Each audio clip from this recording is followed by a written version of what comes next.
Kim Chu kakauwi lang kanina, Paulo kaagad binati ni Kim, issue sa Senado kaagad nag-react si Kim.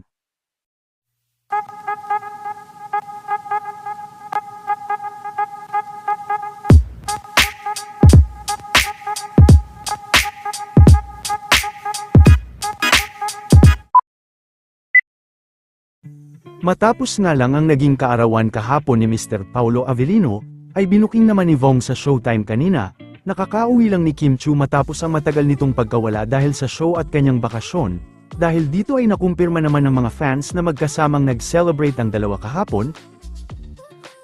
Alam pala yan. Ano na? Lalapag lang ng alas 7. Yes! Ganyan yan! Yes, we Sweet pa. love! Sa pagbalik din ni Kim sa Pinas ay kaagad din itong nag-react kaugnay ng mga kaguluhan sa Senado kahapon.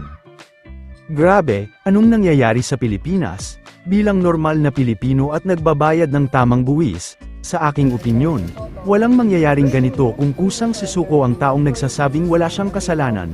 Pangalawa at huli, eto ba ang binoto niyong senador na nagsasabing magsisilbi sa ating bayan? Panahon na para pag-isipan natin na bumoto ng tama.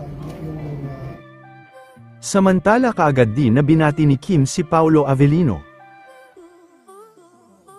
Birthday niya ngayong araw. Happy birthday, pa! Belated happy birthday, pa! Yes, belated happy birthday. Thank you, Chaka. Di ba naman? Mamumula yung tenga mo. Topic na, oo, no? Eto pa maraming paiinitin ang ating mga tanghali dahil dyan.